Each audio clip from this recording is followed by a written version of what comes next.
내가 잘못한 건 안다. 하지만 지금 이 자리에서는 엄마를 위해 서로 좀 참자. 아버지 때문에 엄마가 이렇게 된 거잖아요. 엄마의 고통을 생각해 보셨어요? 여러분은 가족과의 갈등 속에서 상처받은 경험이 있으신가요?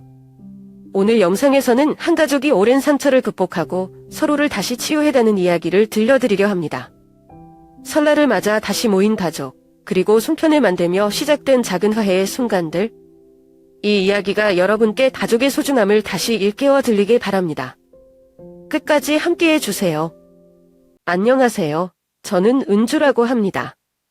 인천 송도에서 남편, 시부모님과 함께 살고 있어요. 올해로 결혼한 지 5년이 되었고, 이제는 조금씩 가족이라는 단어가 얼마나 무거우면서도 따뜻한지 깨닫고 있는 중이에요. 사실 결혼 전에는 내가 사랑하는 사람과 살면 행복하면 되는 거 아니야 라고 단순하게 생각했는데, 결혼 후에는 정말 많은 걸 배우게 되더라고요. 제가 사는 인천 송도는 아름다운 곳이에요. 부시적이면서도 자연이 가까워서 일상 속에서 힐링할 수 있는 공간이 많아요. 우리 집은 센트럴파크 근처의 아파트인데 창문을 열면 바닷바람이 살짝 느껴져요. 주말 아침이면 남편이 좋아하는 빵집에서 따끈한 크로와상을 사와서 집에서 느긋하게 커피를 마시는 게 제일 행복한 시간이었어요. 남편은 대기업에 다니는 평범한 직장인인데 성격이 워낙 조용하고 책임감이 강한 사람이에요. 그래서 결혼 초에는 이 사람이라면 내 평생을 믿고 맡길 수 있겠다 라는 생각을 했었죠. 시어머니는요? 정말 저를 딸처럼 대해주셨어요. 결혼 첫 해의 생일이었을 때 어머님이 손수 미역국을 끓여주셨던 일이 아직도 기억나요. 우리 은주, 이제 딸처럼 생각할게. 힘든 일 있으면 꼭 말해야 해 라고 하셨던 그 말씀이 너무나 감사했어요. 하지만 시간이 지나면서 저도 가족 간의 갈등이 얼마나 복잡할 수 있는지 깨닫게 되었어요. 시댁에서 가장 큰 문제는 시아버님과 시누이의 관계였어요. 시아버님은 아주 보수적인 분이세요. 항상 가족은 부모님 말씀을 잘 따라야 한다라고 말씀하시는 분인데 시누이는 그와 정반대예요. 독립심이 강하고 자신만의 의견을 뚜렷하게 주장하는 사람이거든요. 그런 시누이가 아버님과 말싸움을 시작하면 거실은 금방 싸늘한 분위기로 변했어요. 저는 옆에서 말릴 수도 없고 그렇다고 방으로 들어가자니 너무 무관심한 것 같아서 항상 어색하게 앉아 있어야 했죠. 사실 시누이도 나쁜 사람이 아니에요. 그녀는 자신의 삶을 개척하려고 정말 노력하는 사람이거든요. 대학 졸업 후 바로 독립해서 작은 카페를 시작했는데 아버님은 그걸 이해하지 못하셨어요. 왜 좋은 회사에 취직하지 않고 굳이 그런 곳에는 하느냐라고 자주 말씀하셨고 시누이는 그런 잔소리에 지쳐서 더 집을 피하게 되었던 거죠. 그러던 어느 날 시아버님의 사업 실패 소식이 가족을 완전히 뒤흔들었어요. 아버님은 몇 년 전부터 투자와 부동산 사업을 병행하셨는데 코로나 때문에 시장 상황이 나빠지면서 모든 게 무너졌다고 하셨어요. 그 사실을 알게 된 날 온 가족이 한자리에 모였는데 아무도 말을 꺼내지 못했어요. 그 침묵이 얼마나 무겁던지요. 가장 힘들었던 건 어머님이셨어요. 아버님의 실패를 대신 짊어지려는 듯 하루 종일 일을 시작하셨어요. 낮에는 분식집에서 일하시고 밤에는 공장에서 물건을 포장하는 아르바이트를 하셨죠. 저는 그런 어머님이 너무 안쓰러워서 어머니, 조금 쉬세요. 제가 도와드릴게요 라고 말씀드렸지만 어머님은 아직 너희가 젊으니 너희 인생에 부담을 주고 싶지 않다 라고 하셨죠. 그 말씀이 얼마나 가슴 아프던지요. 그런 와중에 시누이가 뜻밖의 제안을 했어요. 나도 카페에서 조금 번 돈이 있으니까 어머니가 잠깐이라도 쉬실 수 있게 도와드리고 싶어 라고 하더라고요. 시누이가 그렇게까지 말한 건 처음 봤어요. 사실 시누이는 늘 아버님과 갈등이 많아서 아예 가족 문제에서 벗어나려는 듯 했는데 이번에는 달랐어요. 어머님께서는 처음에는 거절하셨지만 결국 시누이의 도움을 받기로 하셨어요. 그 사건 이후로 시누이와 아버님의 관계도 조금씩 나아지기 시작했어요. 아버님도 시누이의 노력을 인정하기 시작하셨고 서로에게 조금씩 마음을 열게 되었죠. 솔직히 말해서 결혼하기 전에는 이런 일들을 상상도 못했어요. 하지만 지금은 가족이란 단순히 좋은 관계로만 이루어지는 게 아니라는 걸 배웠어요. 갈등도 있고 눈물도 있고 때로는 무너질 것 같은 순간도 있지만 그 안에서 서로를 위해 조금씩 노력하면서 이어가는 게 가족이더라고요. 사실 가족이라면 누구나 다투고 화해하고를 반복하지만 이 두 분의 관계는 그보다 훨씬 복잡하고 깊은 상처를 안고 있었어요. 원주 언니는 저보다 5살이 많고 현재는 서울 강남에 살고 있어요. 결혼은 하지 않았고 자기 사업을 운영하며 바쁘게 지내고 있죠. 언니는 강한 독립심과 자부심을 가진 사람이에요. 그런 모습이 멋지기도 하지만 한편으로는 그 독립심이 아버님과의 관계를 더 어렵게 만든 게 아닌가 싶어요. 시아버님은 경기도 수원에서 태어나셨고 평생을 열심히 살아오신 분이에요. 젊은 시절에는 공장에서 일하며 가족을 부양하셨고 그 시절부터 고생을 많이 하셨다고 들었어요. 하지만 그 고생 속에서도 가장 큰 후회는 자식들에게 따뜻하게 대해주지 못했다는 점이라고 하셨어요. 시아버님은 젊었을 때 굉장히 엄격한 분이셨어요. 특히 원주 언니에게는 더 엄했어요. 딸도 강하게 키워야 한다는 생각 때문인지 언니에게는 칭찬보다는 꾸지람이 많았고 언니가 원하는 걸 이해하려 하기보다는 부모가 옳다고만 말씀하셨죠. 언니가 고등학교 시절에 미술을 전공하고 싶다고 했을 때도 아버님은 단호히 반대하셨어요. 미술로 먹고 살 수는 없다. 현실적으로 생각해라 라고 말씀하시며 언니의 꿈을 꺾으셨던 기억이 아직도 생생하다고 해요. 그 사건 이후로 언니는 아버님과의 거리가 점점 멀어졌어요. 대학 진학 이후에는 집에 오는 횟수도 줄었고 결국 졸업 후에는 아예 독립해서 서울로 이사를 갔어요. 시간이 지나면서 아버님도 많이 바뀌셨어요. 지금은 젊은 시절의 엄격한 모습을 찾아볼 수 없을 정도로 부드러운 분이 되셨어요. 하지만 이미 생긴 상처는 쉽게 지워지지 않는 법이더라고요. 원주 언니는 아버님과 연락조차 잘 하지 않아요. 설날이나 추석 같은 명절이 아니면 얼굴을 볼 일이 없고 그마저도 서로 몇 마디 주고받고는 바로 자리를 피하려고 하죠. 지난 추석 때는 이런 일이 있었어요. 언니가 송편을 먹으면서 아버지, 이 송편 어릴 때 아버지가 제일 좋아하시던 거죠? 요즘도 좋아하세요? 라고 물었는데 아버님이 잠시 침묵하시더니 그땐 내가 만든 송편이 제일 맛있었지 라고 하셨어요. 그 말에 언니가 갑자기 표정을 굳히더니 아버지가 제 요리를 맛있다고 한 적 있었나요? 저는 기억이 안 나네요 라고 하더라고요. 분위기가 정말 싸늘해졌어요. 그런데 최근에 작은 변화가 생겼어요. 어머니와 제가 두 사람의 관계를 조금이라도 풀어주고 싶어서 작은 모임을 열었거든요. 지난달 원주 언니 생일에 가족들이 다 함께 모이기로 했어요. 언니가 처음에는 참석을 망설였지만 제가 계속 설득해서 결국 오게 되었죠. 그 자리에서 아버님이 처음으로 솔직하게 사과하셨어요. 원주야, 내가 아빠 때문에 많이 힘들었을 거라는 걸 이제야 깨달았어. 미안하다, 라고요. 언니는 한참 동안 아무 말도 하지 않다가 사과받으려고 온 건 아니에요. 그냥 이제는 아버지께 너무 기대하지 않으려고요, 라고 대답했어요. 그 말이 솔직히 마음 아팠지만 적어도 두 분이 처음으로 서로의 감정을 조금이라도 표현할 수 있었다는 점에서 큰 진전이라고 느꼈어요. 가족이란 참 어렵더라고요. 서로 가장 가까운 사이면서도 동시에 가장 쉽게 상처를 주고받는 관계니까요. 원주 언니와 아버님도 하루아침에 모든 걸 회복할 수는 없겠지만 저는 믿어요. 시간이 지나면서 조금씩 서로를 이해하고 언젠가 진심으로 웃으며 대화할 날이 올 거라고요. 모든 것이 더 심각해진 건 시어머니께서 암 진단을 받으시면서부터였어요. 처음 진단을 들었을 때는 모두가 충격에 빠졌고 어떻게든 어머님을 살리기 위해 온 가족이 힘을 합치기로 했어요. 서울의 큰 병원을 찾아다니며 진단과 치료 계획을 받았고 어머님은 투병 생활을 시작하셨어요.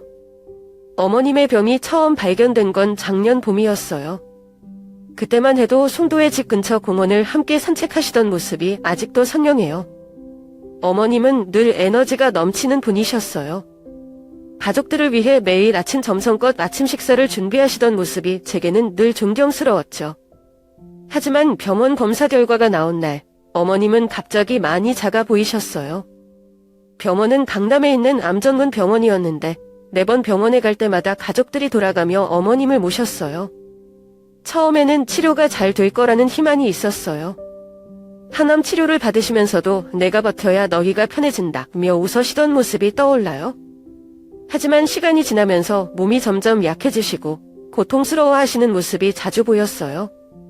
어머님께서 세상을 떠나신 건 작년 겨울이었어요. 눈이 많이 내리던 날이었지. 그날도 평소처럼 병실에 계셨는데 아침에 병원에서 급히 연락이 왔어요. 모두가 병실로 달려갔고 어머님은 마지막으로 가족들에게 사랑한다는 말을 남기고 조용히 눈을 감으셨어요. 그 순간 병실 안은 침묵으로 가득 찼어요. 누구도 쉽게 말을 꺼내지 못했죠. 그렇게 가족의 중심이자 모두의 버팀목이셨던 어머님이 떠나신 거예요. 장례식은 인천의 한 장례식장에서 진행되었어요. 어머님의 친구분들과 친척들, 그리고 가족들이 모여 어머님을 떠나보내는 자리였죠. 그런데 그날 분위기가 너무나 무서웠어요. 특히 시아버님과 원주 언니의 갈등이 극에 달했어요. 원주 언니는 장례식장에서 갑자기 목소리를 높이기 시작했어요. 엄마가 이렇게까지 고생하며 살았는데 아버지는 도대체 뭘 하셨냐고요? 왜 엄마가 병원비 걱정을 하셔야 했어요? 라고 울부짖더라고요. 시아버님은 처음에는 아무 말도 못하시다가 내가 잘못한 건 안다. 하지만 지금 이 자리에서는 엄마를 위해 서로 좀 참자라고 말씀하셨어요. 하지만 원주 언니는 멈추지 않았고 주변 사람들이 말려야 했을 정도였어요. 저는 그 장면을 보면서 너무나 무력함을 느꼈어요. 어머님을 잃은 슬픔도 컸지만 가족이 이렇게까지 갈라져 있는 모습을 보니 마음이 너무 아팠어요. 장례식이 끝난 후에도 분위기는 쉽게 풀리지 않았어요. 하지만 어머님이 남기신 말씀을 생각하면 이대로 가족이 무너지는 걸 그대로 두면 안 된다는 생각이 들었어요. 어머님은 마지막까지도 가족끼리는 끝까지 서로를 지켜야 한다라고 하셨거든요. 어머님이 돌아가신 후 우리 가족의 분위기는 완전히 변해버렸어요. 특히 원주 언니와 시아버님 사이의 갈등은 점점 더 깊어졌죠. 언니는 어머님이 돌아가신 책임을 아버님에게 돌리며 끊임없이 비난했어요. 어머니께서는 생전에 정말 많이 참으심하셨던 분이에요.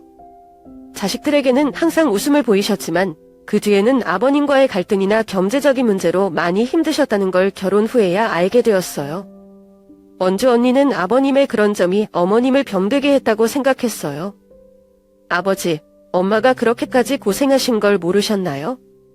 엄마가 병원비 걱정을 하셨을 때 아버지는 뭘 하셨죠? 언니의 이런 말들이 반복될수록 가족들 사이의 공기는 무거워질 수밖에 없었어요. 원주 언니와 아버님의 갈등에 그동안 말없이 참기만 했던 남편이 결국 폭발한 날이 있었어요. 원래 남편은 굉장히 차분하고 갈등을 피하려는 성격이에요. 하지만 어머님 장례식이 끝난 며칠 뒤 집에서 가족끼리 어머님과 관련된 추억을 이야기하던 자리에서 일이 터졌어요. 언니가 또다시 아버지 때문에 엄마가 이렇게 됐다고 말하자 남편이 갑자기 언성을 높이며 그만 좀 해. 엄마가 돌아가신 게 누구 한 사람의 탓이라고 생각하지 않아. 가족끼리 이렇게 싸우면 엄마가 좋아하셨겠어? 라고 말했어요. 남편이 그렇게 화를 낸 건 결혼 이후 처음이었어요. 언니는 남편의 말에 더 화를 내며 넌 아버지의 편을 들고 있잖아. 엄마가 얼마나 힘드셨는지 몰라서 그런 말을 하는 거야. 라고 소리쳤고 결국 언쟁이 크게 번졌어요. 저는 그 사이에서 어떻게 해야 할지 몰라 눈물만 흘리며 바라볼 수밖에 없었어요. 그날의 싸움 이후로 가족들은 더 이상 한자리에서 보이려고 하지 않았어요. 명절이 가까워졌지만 분위기는 여전히 싸늘했어요. 원주 언니는 아버님을 방문하지 않았고 남편도 언니와 연락을 꺼리기 시작했어요. 한 번은 명절을 맞아 가족들이 모이기로 한 날 원주 언니가 갑자기 약속을 취소했어요. 아버지 얼굴 보기 싫다는 한마디를 남기고요. 그 말을 들은 아버님은 아무 말도 하지 않으셨지만 어머님 사진 앞에서 오래도록 앉아 계셨어요. 그런 아버님을 보며 마음이 무서웠어요. 사실 이런 갈등의 중심에서 저는 중간 역할을 해야 하는 처지였어요. 남편은 물론이고 아버님과 언니 사이를 조금이라도 이어주고 싶었지만 그게 말처럼 쉽지 않았어요. 언니는 내가 왜 먼저 아버지에게 손을 내밀어야 하냐고 말했고 아버님은 내가 나이가 들수록 내가 얼마나 잘못했는지 느낀다고만 말씀하셨죠. 저는 이 모든 갈등이 어머님의 부재에서 시작된 것 같았어요. 어머님은 가족의 중심이자 연결고리였는데 그 고리가 끊어지면서 가족들이 각자의 상처를 더욱 깊이 품고 살아가는 것 같았어요. 가족은 서로를 치유할 수도 있지만 때로는 가장 큰 상처를 주는 존재일 수도 있더라고요. 지금 우리 가족은 그 상처 속에서 살아가고 있지만 저는 언젠가 시간이 이 모든 갈등을 조금씩 치유해 줄 거라고 믿어요. 원주 언니는 결국 가족을 떠나기로 결심했어요.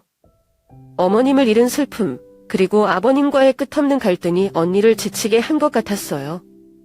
언니는 남편과 함께 캐나다로 떠났고 그 소식을 들은 날 아버님은 아무 말도 하지 않으셨어요. 그저 멍한 표정으로 어머님 사진을 바라보며 앉아 계셨죠. 언니가 떠난 날은 가을비가 부슬부슬 내리던 날이었어요. 인천공항에서 마지막으로 만났을 때 언니는 끝내 아버님과 인사조차 나누지 않았어요. 저는 언니에게 이렇게 떠나는 게 맞을까? 라고 물었지만 언니는 나도 더 이상 버틸 힘이 없어. 이제 내 삶을 찾아야 해 라고 말하며 눈물을 보였어요. 그날 이후 아버님은 정말 많이 달라지셨어요. 원래 아침마다 동네를 산책하시고 시장에 들러 작은 반찬거리라도 사오시던 분이셨는데 집에서 나가는 일이 거의 없으셨어요. 식사도 제대로 챙기지 않으시고 텔레비전도 그냥 켜놓기만 하셨죠. 남편과 저는 이런 상황을 두고만 볼 수 없었어요. 남편은 아버님께서 이렇게까지 무너진 건 어머님에 대한 사랑이 너무 싶었기 때문이라고 말했어요. 엄마를 그렇게 사랑하셨으니까 이제 엄마가 없으니 사는 게 더 힘드신 거요? 남편의 그 말이 마음에 계속 남았어요. 그래서 결국 남편과 저는 아버님 집에서 함께 살기로 했어요. 송도에서 우리 집까지 거리가 좀 있었지만 매일 오가는 대신 아버님과 지내며 조금이라도 곁에서 힘이 되어드리는 게 맞다고 생각했거든요. 처음에는 어색했어요. 아버님은 우리에게 미안하다고만 하셨고 우리도 어떻게 대화를 시작해야 할지 몰랐어요. 하지만 시간이 지나면서 조금씩 일상이 변하기 시작했어요. 남편은 아침마다 아버님과 함께 동네 공원을 산책하자고 했어요. 처음엔 아버님이 거절하셨지만 남편이 계속 설득하자 마지못해 따라 나서셨죠. 그런데 산책을 하면서 남편이 어린 시절 이야기를 꺼내자 아버님이 처음으로 웃으시며 그 시절 이야기를 나누셨어요. 그날 이후로 두 분은 산책을 일상으로 삼으셨고 저는 집에서 두 분이 돌아오실 때마다 아침밥을 준비하며 기다렸어요. 저녁에는 어머님에 대한 추억을 나누는 시간을 가졌어요. 한 번은 남편이 어머님이 좋아하시던 김치전을 부치며 엄마가 이거 먹을 때마다 기름 많이 튀긴다고 잔소리하셨는데 그래도 항상 2개씩 더 드셨잖아 라고 웃으며 말했어요. 아버님도 따라 웃으시며 내 엄마는 정말 그런 사람이었지 라고 하시더라고요. 그날 이후로 어머님 이야기가 더 이상 슬픔만이 아니라 따뜻한 추억으로 느껴지기 시작했어요. 2달쯤 지나자 아버님은 조금씩 안정을 되찾으셨어요. 동네 친구들과 다시 바둑도 두기 시작했고 시장에도 가셔서 직접 잠을 봐오시더라고요. 저는 그런 모습을 보며 이제 조금씩 괜찮아지시는구나 라고 느꼈어요. 우리 부부도 다시 송도 집으로 돌아가기로 했어요. 아버님께서는 이제 너희는 너희의 삶을 살아야 한다. 나는 괜찮다 라고 하시며 우리를 보내셨어요. 하지만 주말마다 꼭 집에 와서 식사를 함께 하자고 약속했어요. 이번 일을 통해 저는 가족이란 누군가가 아플 때 서로를 지탱해주는 존재라는 걸 더 깊이 느꼈어요. 때로는 멀어지고 갈등이 생길 수 있지만 결국에는 서로를 위해 다시 손을 내밀게 되는 게 가족이더라고요. 삶은 참으로 예측할 수 없는 일이 많아요. 어머님과 원주 언니의 부재에 익숙해질 무렵 또 다른 비극이 우리 가족을 덮쳤어요. 그날은 평범한 주중 저녁이었어요. 남편은 회사에서 늦게 퇴근했지만 늘 그렇듯 조용히 씻고 나와 저와 함께 저녁을 먹었죠. 그런데 그날 밤 남편이 화장실에서 갑자기 쓰러졌어요. 그날 밤 11시쯤이었어요. 남편이 평소와 달리 화장실에 너무 오래 계셔서 걱정이 됐어요. 문을 두드리며 괜찮아? 라고 물었는데 아무런 대답이 없더라고요. 문을 열어보니 남편이 바닥에 쓰러져 있었어요. 그 순간 손이 떨리고 눈앞이 하얘졌어요. 저는 급히 119에 전화를 걸었고 구급차가 도착하자마자 남편을 인근 병원으로 데려갔어요. 병원은 송도에 있는 종합병원이었는데 응급실로 들어가는 남편을 보며 그저 멍하게 서 있을 수밖에 없었어요. 의사 선생님께서는 급성 심근경색으로 보인다. 바로 치료에 들어가겠다. 라고 하셨지만 상황은 이미 많이 안 좋았던 것 같아요. 남편은 중환자실에 입원했고 저는 그 옆에서 매일 기도하는 마음으로 지냈어요. 첫날은 아무 생각도 들지 않았어요. 그냥 이 사람은 분명 괜찮아질 거야 라고 스스로를 다독였죠. 둘째 날, 시아버님께도 상황을 알렸어요. 아버님은 곧바로 병원으로 오셨고 침대에 누워있는 남편을 보자마자 한숨을 쉬셨어요. 내가 이 녀석한테 더 잘해줄 걸이라고 말씀하시며 고개를 떨구셨어요. 그 말을 듣는데 제 마음이 너무 무너졌어요. 아버님도 이미 많은 걸 잃으셨는데 이제는 아들마저 잃을까 두려워하시는 모습이 느껴졌거든요. 하지만 셋째 날 아침, 의사 선생님이 저희에게 다가오셔서 고개를 숙이며 말씀하셨어요. 정말 최선을 다했지만 환자분의 상태가 더 이상 호전되지 않을 것 같습니다. 그 말을 듣는 순간 세상이 멈춘 것 같았어요. 남편의 장례식은 가족들과 친척들이 모인 조용한 자리에서 진행됐어요. 그런데 시아버님께서 갑자기 흐느끼며 우시는 모습을 보고 정말 깜짝 놀랐어요. 항상 강한 모습을 보였던 분인데 그날은 어린아이처럼 울고 계셔서거든요. 아버님은 남편의 영정을 보며 이렇게 말씀하셨어요. 내가 젊었을 때 더 좋은 아빠가 되지 못해서 미안하다. 내가 떠나는 게 다 내 탓 같다. 그 말씀을 듣는데 저도 참아왔던 눈물이 쏟아졌어요. 남편을 잃고 나니 세상이 무너지는 것 같았어요. 하지만 그 슬픔 속에서 저는 가족의 소중함을 다시 느꼈어요. 아버님과 저는 서로를 위로하며 더 많은 시간을 함께 보내기 시작했어요. 아버님께서는 이젠 내가 너의 버팀목이 되어줄게 라고 말씀하시며 저를 지켜주시려고 노력하셨어요. 그렇게 서로를 의지하며 조금씩 일상을 회복해 나갔어요. 남편이 떠난 건 너무나 큰 상처였지만 그 상처가 우리 가족을 더욱 단단히 묶어준 것 같아요. 남편이 떠난 후 제 삶은 완전히 달라졌어요. 슬픔에 잠길 틈도 없이 어린아들과 시아버님을 돌보는 일이 제게 주어진 책임이 되었죠. 남편이 없어진 빈자리를 채울 순 없었지만 저는 남은 가족을 위해 어떻게든 버텨야 했어요. 남편 없이 처음 맞이한 겨울, 인천의 날씨는 유난히 춥게 느껴졌어요. 저는 아들과 시아버님을 위해 더 단단한 사람이 되어야겠다고 다짐했죠. 아들은 초등학교에 다니고 있었고 시아버님은 나이에도 불구하고 여전히 작은 공장에서 일하고 계셨어요. 아들을 위해 주말이면 작은 여행을 계획했어요. 인천 근교의 감화도로 가서 바닷바람을 들거나 서울에 있는 놀이공원에 가서 하루를 보냈어요. 아들은 그런 시간을 좋아했지만 밤이 되면 남편 이야기를 하며 울곤 했어요. 그럴 때마다 저는 아무 말도 하지 않고 아들을 꼭 안아줬어요. 시아버님은 남편이 떠난 후로 더 많이 늙어 보이셨어요. 그래도 가족을 위해 일손을 놓지 않으셨죠. 아침마다 새벽 차차를 타고 공장에 가시는 모습이 늘 가슴 아팠어요. 어느 날 아들과 함께 만든 도시락을 들고 아버님이 일하시는 공장에 찾아갔어요. 공장 문 앞에서 기다리는데 멀리서 아버님이 직원들과 함께 나오시는 모습이 보였어요. 그런데 분위기가 심상치 않았어요. 젊은 직원 한 명이 아버님께 큰 소리로 뭐라고 하며 화를 내고 있었어요. 이런 간단한 일도 제대로 못하시면 어떡합니까?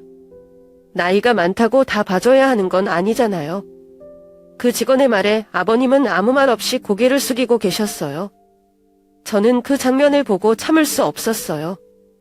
저는 그 자리로 다가가 그 직원에게 말했어요. 아무리 화가 나도 이렇게 큰 소리로 말씀하시는 건 예의가 아니지 않나요? 이분은 당신 같은 나이에 이미 가족을 부양하기 위해 밤낮 없이 일하셨던 분이에요. 직원은 담원한 얼굴로 변명하려 했지만 공장장이 나와 상황을 정리하며 사과했어요. 아버님은 저를 보며 괜찮다. 나이 먹으면 이런 대접도 받게 돼. 신경 쓰지 마라 라고 말씀하셨어요. 하지만 저는 그 말을 듣고 더 마음이 아팠어요.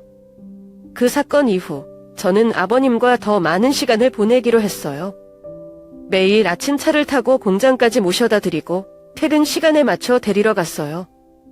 아버님은 처음에는 부담스러워 하셨지만 나중에는 내가 있어서 참 다행이다 라고 말씀하셨어요. 또한 공장 직원들에게 간식을 보내며 아버님에 대한 고마움을 자연스럽게 전했어요.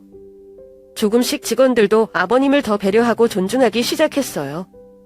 그 일이 있은 후로 저는 가족이란 서로를 지키고 존중해야 하는 존재라는 걸 더 깊이 느꼈어요. 아들과 아버님, 그리고 제가 함께 보내는 시간은 더없이 소중하게 느껴졌어요. 비록 남편은 우리 곁에 없지만 그가 남긴 가족의 사랑은 여전히 우리를 묶어주는 힘이 되었어요. 시아버님께서 공장에서 부당한 대우를 받으신 그날 밤, 저는 쉽게 잠들 수 없었어요.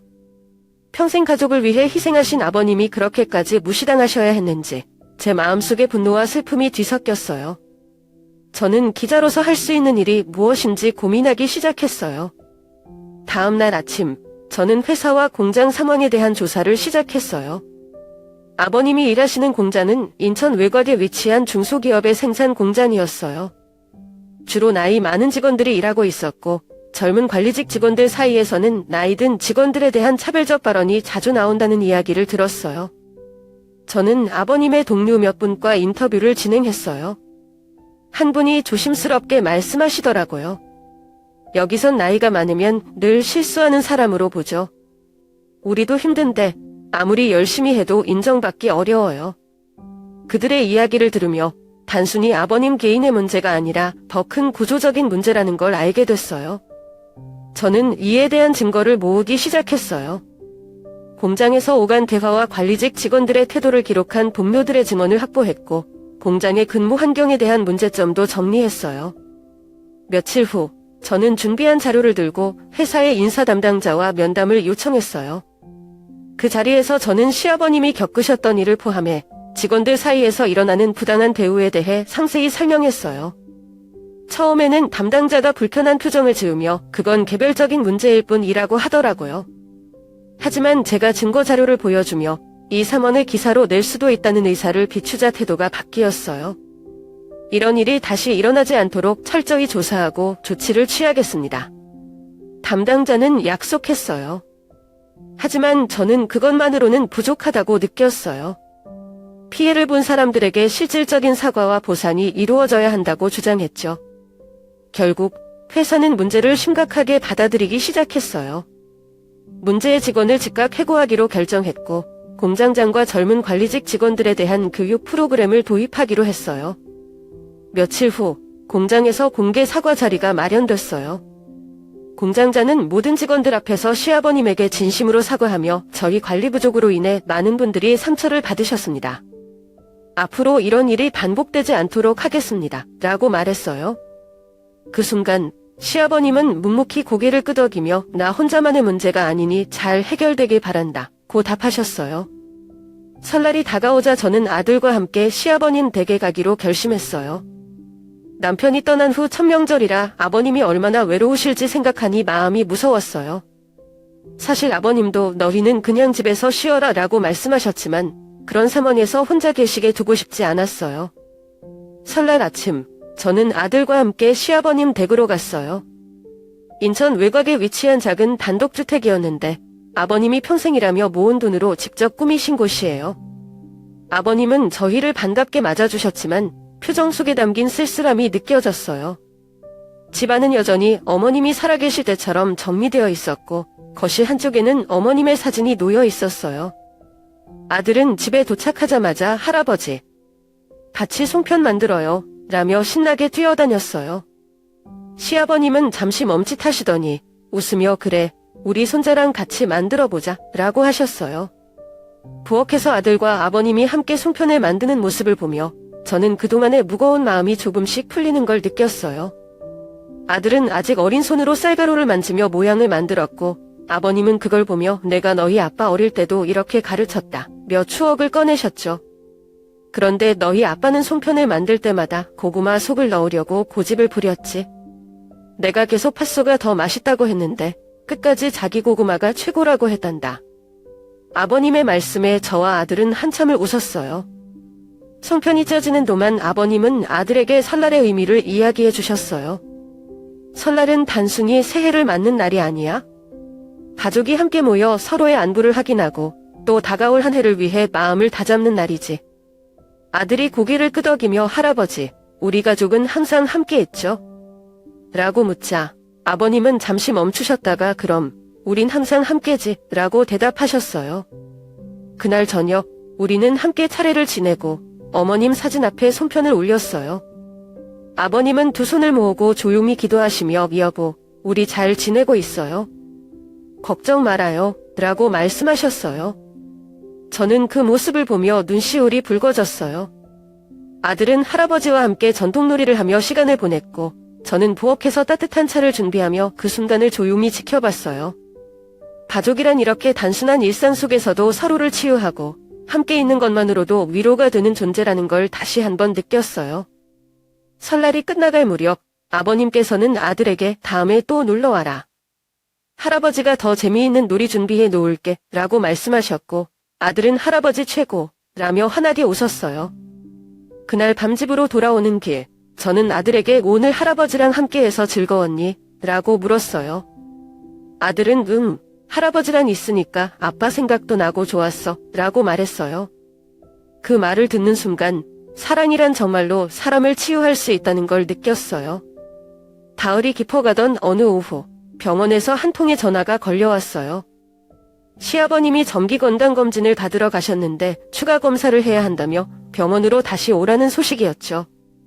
처음에는 단순한 검진이라고 생각했지만 그날 병원에서 들은 이야기는 우리 가족에게 또 한 번의 충격을 안겨주었어요. 인천의 큰 대학병원 진료실에서 의사 선생님은 차분한 목소리로 말씀하셨어요. 단암 말기입니다. 발견이 너무 늦었습니다. 그 말을 듣는 순간 제 머릿속이 하얘졌어요. 아버님은 옆에서 아무 말 없이 앉아 계셨고 저는 그저 결과지를 손에 쥔 채로 멍하니 의사의 말을 들었어요. 의사 선생님은 치료를 받을 수는 있지만 완치 가능성은 매우 낮다고 설명했어요. 아버님은 고개를 끄덕이시더니 조용히 한숨을 쉬며 말씀하셨어요. 그래, 이제는 나도 받아들여야겠지.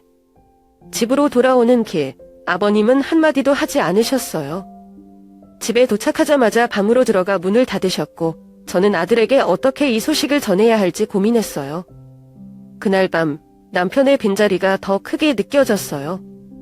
며칠 후 저는 아버님의 상태를 원주 언니에게 알렸어요. 캐나다에서 지내고 있던 언니는 처음에는 차분하게 들으시는 듯했지만 갑자기 울음을 터뜨리며 왜 이제야 알게 된 거야? 내가 좀 더 일찍 갔어야 했잖아 라고 하셨어요. 언니는 바로 귀국하겠다고 했고 일주일 뒤에 인천공항에서 만날 수 있었어요. 아버님은 입원 치료되신 집에서 남은 시간을 보내고 싶다고 하셨어요. 병원에서 기계에 의지하며 사는 것보다는 집에서 편안히 떠나고 싶다 라는 말에 모두가 반대했지만 결국 아버님의 뜻을 존중하기로 했어요. 그 후로 저는 아버님을 위해 하루 일과를 완전히 바꿨어요. 아침이면 아버님이 좋아하시는 된장국과 밑반찬을 준비하고 점심에는 공원으로 산책을 함께 나갔어요. 원주 언니도 아버님과 시간을 보내기 위해 매일 작은 이벤트를 준비했어요. 한 번은 어머님과 함께 찍은 옛날 사진들을 가져와 앨범을 만들었는데 아버님이 사진을 보며 오랜만에 웃으시는 걸 볼 수 있었어요. 시아버님의 병이 심각하다는 걸 알게 된 날 밤, 저는 잠을 이루지 못했어요. 원주 언니와 아버님의 갈등이 깊었던 걸 알기에 이 소식을 어떻게 전해야 할지 망설였죠. 하지만 아무리 생각해도 가족으로서 언니가 이 상황을 알아야 한다는 생각이 들었어요. 결국 새벽이 가까워질 무렵 떨리는 손으로 언니에게 전화를 걸었어요. 전화를 받은 언니는 처음엔 차분했어요. 무슨 일이야? 늦은 시간에. 하지만 제가 남편의 죽음과 아버님의 병에 대해 이야기를 시작하자 언니는 말없이 듣기만 했어요. 한참 동안 이어진 침묵 끝에 언니가 힘겹게 말을 꺼냈어요. 왜 이제야 말해준 거야? 언니의 목소리는 떨리고 있었어요. 어떻게 우리 가족이 이런 고통을 계속 겪어야 해? 나도 가족인데. 이렇게 멀리서 아무것도 할 수 없게 만들어 놓고? 언니는 더 이상 말을 잇지 못하고 울음을 터뜨렸어요. 그 울음소리를 듣는 제 마음도 무거워졌어요. 전화 통화를 한 지 일주일 후 언니는 급히 귀국했어요. 언니를 인천공항에서 처음 봤을 때 저는 놀랄 수밖에 없었어요. 항상 당당하고 강해 보였던 언니는 마치 다른 사람이 된 것 같았어요. 머리카락은 헝클어져 있었고 얼굴은 피곤함이 가득했어요. 언니는 제 손을 꼭 잡으며 이제 내가 뭘 해야 할지 모르겠어. 아버지를 뵐 자신이 없지만 그래도 꼭 봐야겠지 라고 말했어요. 아버님은 언니가 집에 들어오는 걸 보자마자 굳어버리셨어요. 두 사람 모두 말없이 서로를 바라보더니 언니가 갑자기 달려가 아버님을 안았어요. 아버지? 미안해요. 정말 미안해요. 언니는 아버님의 품에서 울며 몇 번이나 반복해서 말했어요. 아버님은 처음엔 가만히 서 계셨지만 이내 언니의 어깨를 꼭 감싸 안으셨어요. 됐어. 내가 돌아왔으니 됐다. 나도 너에게 미안하다. 정말 미안하다. 두 사람의 눈물 속에서 저는 가족의 깊은 상처와 동시에 치유의 시작을 느낄 수 있었어요. 그날 이후로 언니는 아버님 곁에서 시간을 보내며 서툴지만 최선을 다해 보살피려고 노력했어요. 하루는 언니가 아버님에게 직접 요리를 해서 대접했어요. 아버님은 이게 내가 만든 음식이냐? 내가 이런 것도 할 줄 아는구나 라며 웃으셨고, 언니는 아버지, 저도 이제 좀 변했어요 라고 말하며 눈물을 훔쳤어요. 저는 그 광경을 보며 가족이란 갈등이 깊어질 수도 있지만 결국 사랑으로 다시 이어질 수 있다는 걸 느꼈어요. 서로를 이해하려는 노력과 진심 어린 사과가 있다면 가족은 다시 하나가 될 수 있다는 희망을요. 원주 언니와 아버님의 재회는 우리 가족에게 큰 전환점이 되었어요. 그들의 갈등은 완전히 해결되지 않았지만 적어도 서로에게 다가가려는 마음이 생겼고, 그로 인해 우리는 더 단단한 가족이 될 수 있었어요. 그 후로 원주 언니는 매일 아버님 곁에 머물며 정성껏 돌보셨습니다. 언니는 아침마다 아버님이 좋아하시는 미역국과 갈비찜을 준비하셨고, 아버님이 드실 때마다 너희 엄마가 만든 미역국이 더 맛있었는데 라며 웃으시는 모습을 지켜보며 조용히 눈물을 훔치셨습니다. 언니는 아버님을 위해 예전 가족 앨범을 꺼내 함께 보기도 했어요.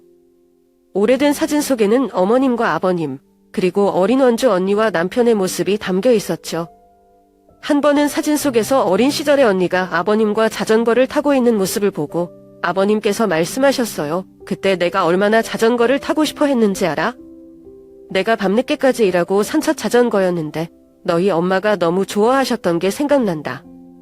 언니는 그 이야기를 들으며 미소를 지었지만 금방 눈시울이 붉어졌어요. 그때는 당연히 아버지가 해주시는 줄 알았어요.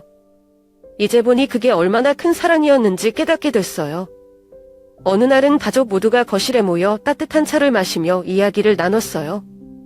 원주 언니가 아버님께 요즘 산책하시는 거 좋아하시죠? 내일은 제가 새 신발을 사드릴게요. 오래 걸어도 발이 편한 걸로요 라고 했을 때 아버님은 웃으며 대답하셨어요. 내가 뭘 해주든 다 좋다. 근데 꼭 그렇게까지 안 해도 된다. 그렇게 언니는 매일 아버님과 함께 공원 산책을 하며 시간을 보냈어요. 공원에서 아버님은 꽃 이름을 알려주시고 언니는 그걸 듣고 메모해 두기도 했죠. 그 모습이 참 보기 좋았어요. 가족이 모두 모인 어느 저녁, 아버님께서 갑자기 언니의 손을 잡으시며 말씀하셨어요. 원주야, 내가 돌아와줘서 정말 고맙다. 내 엄마도 분명 기뻐하실 거야. 내가 하고 싶은 말은? 나는 너를 한 번도 원망하지 않았다. 너는 항상 내 딸이었고 앞으로도 내 딸이야. 그러니까 내가 행복하게 사는 게 나한테 가장 큰 선물이다. 언니는 그 말을 듣고 한동안 아무 말도 못하더니 결국 울음을 터뜨렸어요. 아버지, 제가 너무 늦었어요. 이제 와서 이렇게 늦게 깨달아서 죄송해요.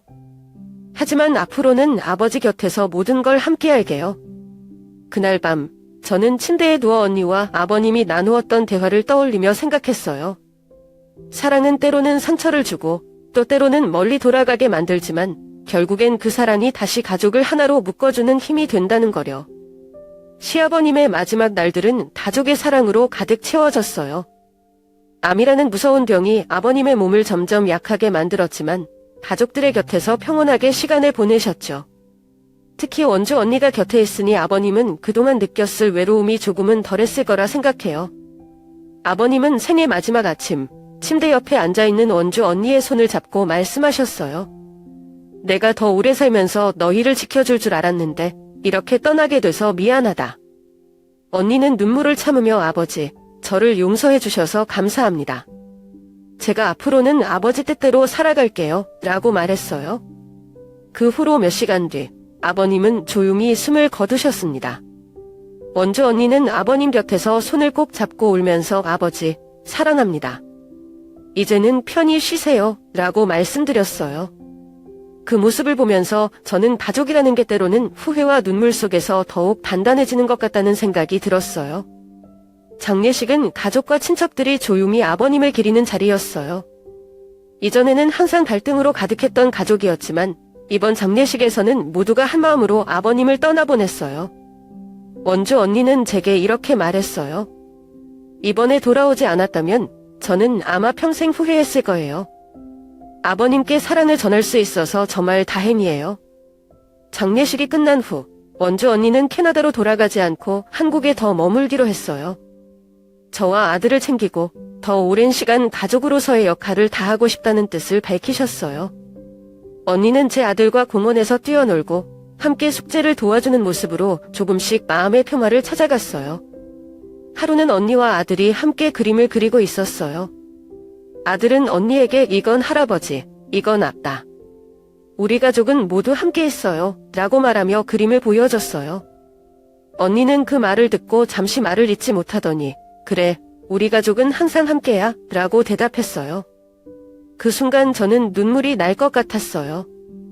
언니는 이번 경험을 통해 가족의 소중함을 배웠다고 말했어요. 저는 그동안 제 삶에서 가족을 너무 쉽게 잊었던 것 같아요. 하지만 이번에는 정말 많은 걸 배웠어요. 가족은 언제나 다시 돌아갈 수 있는 곳이라는 거요. 아버님의 떠나심은 우리 모두에게 슬픔이었지만 동시에 가족을 다시 묶어주는 계기가 되기도 했어요. 원주 언니의 귀국과 그동안의 노력은 아버님께서 우리 가족에게 남겨주신 마지막 선물이었을 거예요. 그 사랑 덕분에 우리 가족은 더 단단해질 수 있었어요. 이 이야기를 통해 여러분께 전하고 싶은 말이 있어요. 가족은 때로 갈등과 오해로 상처를 줄 수도 있지만 결국에는 서로를 치유할 수 있는 가장 따뜻한 존재라는 거려. 아직 기회가 있을 때 여러분도 사랑하는 가족에게 따뜻한 말을 건네보세요. 지금 이 순간 여러분에게 소중한 가족은 누구인가요? 그들에게 전하고 싶은 마음이 있다면 지금 바로 표현해보세요. 그것이 여러분의 삶을 더 빛나게 해줄 거라고 믿습니다.